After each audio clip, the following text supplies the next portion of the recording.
Chaque Français jette 360 kg d'ordures ménagères par an. Mais bonne nouvelle, 60% de ces déchets sont aujourd'hui recyclés. Seulement voilà, le tri des poubelles est un vrai casse-tête pour beaucoup d'entre nous. Qu'est-ce qu'on met dans la poubelle jaune? Le plastique. Le papier, je crois, papier recyclable. Tout ce qui est plastique, papier. Dans la poubelle blanche? J'ai pas vu de poubelle blanche. Sincèrement, je sais pas. Je pense que c'est nouveau, je sais pas. Dans la poubelle blanche, le vert. Dans la verte, qu'est-ce qu'on met? Le vert. J'ai jamais vu pourtant. C'est un peu difficile aussi, les poubelles jaunes, savoir ce qu'on met exactement à l'intérieur. Effectivement, c'est loin d'être clair pour tout le monde, mais en 35 ans, les Français se sont améliorés. Le tri des déchets a bien progressé. Il a commencé en 1974 avec le tri des bouteilles en verre. Il s'est prolongé avec le tri des emballages ménagers à partir de 1992-1993. Et aujourd'hui, plus de la moitié des emballages sont collectés sélectivement, triés et recyclés. L'objectif que s'est fixé le Grenelle de l'environnement, c'est d'atteindre 75% à horizon 2015. Un objectif réaliste. 9 personnes sur 10 placent le tri des déchets en tête des gestes écolos qu'ils sont prêts à accomplir. Mais pour certains, c'est pas gagné. Là, je vais faire une faute.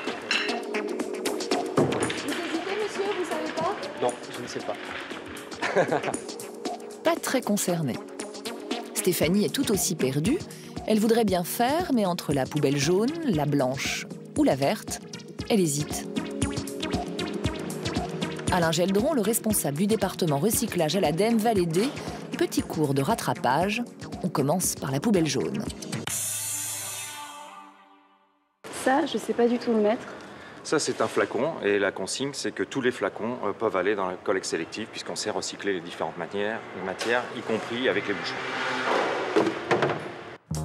Donc, les flacons et les bouteilles en plastique dans la poubelle jaune, les cartons et papiers, l'aluminium. Ça va être la même chose. Ça, c'est ce Je qu'on sais pas ce appelle que c'est, une brique. C'est du carton avec un peu d'aluminium, un peu de plastique, mais on a trouvé des technologies pour pouvoir le recycler. Donc ça, on le met dans la poubelle de collecte sélective.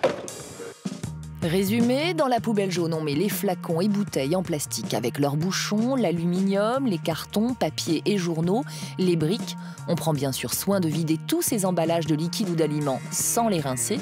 Et surtout, on ne met aucun sac ou emballage en plastique fin dans la poubelle jaune et pas de pot de yaourt non plus.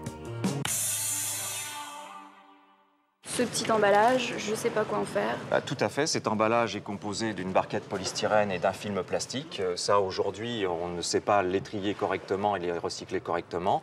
Donc, vous le mettez dans la poubelle ordinaire. Dans le cas où vous ne savez pas où mettre les déchets, eh bien, pour éviter des problèmes au tri et au recyclage, eh bien, mettez-le dans la poubelle ordinaire. On récapitule, dans la poubelle verte, on met tous les déchets alimentaires et ceux pour lesquels on est perdu.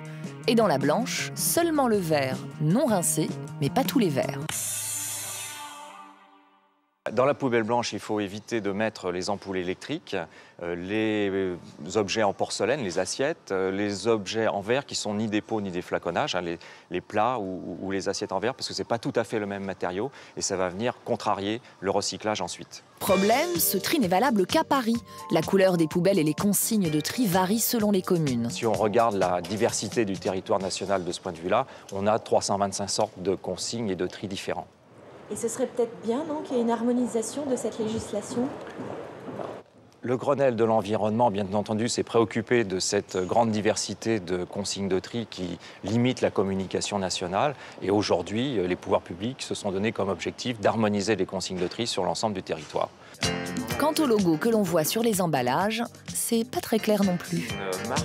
On a différents logos qui peuvent apparaître sur les emballages. Celui qu'on retrouve tout le temps, c'est celui qu'on appelle le point vert, que vous avez ici, ce sont ces deux flèches imbriquées, qui signifie non pas que ce soit recyclable ni que ce soit recyclé, c'est qu'il y a une contribution qui a été payée sur ces emballages pour financer le tri et le recyclage des emballages. Maintenant que vous savez trier vos poubelles, voici ce qu'elles deviennent. Nous sommes au centre de tri de Nanterre. C'est ici qu'arrivent toutes les poubelles jaunes de l'Ouest parisien. Au total, 37 000 tonnes de déchets par an. Tout ceci arrive en vrac dans le centre de tri. Et le centre de tri a vraiment pour objectif de séparer les types de familles, les journaux des cartons des bouteilles en plastique, les bouteilles en plastique, des canettes, etc., etc. Car chaque matière va avoir un recyclage propre et une filière adaptée. Seulement voilà, les 30% d'erreurs de tri que vous faites, on les retrouve ici. Des sacs plastiques, un casque de moto. Et nous avons encore quelques erreurs qui se trouvent à l'intérieur de l'ensemble de ces déchets qui devront être captés dans nos chaînes de tri pour ne pas polluer ces bonnes matières. Tous ces déchets vont d'abord être triés avec ces grosses machines. L'aluminium est aimanté, les corps creux aplatis, mais c'est le tri manuel qui est le plus important. Une cinquantaine d'hommes et de femmes sélectionnent les déchets un par un. Les refus partent à l'incinération. Classées par famille, les matières sont ensuite compactées puis recyclées. Le papier fera du papier journal, ces grandes balles de bouteilles en plastique serviront à fabriquer des tuyaux ou des couettes, et l'acier sera recyclé en canettes ou en vélo. Toutes les étapes de cette collecte sélective coûtent 200 € la tonne. D'ici 2012, les emballages vont également se faire de moins en moins nombreux.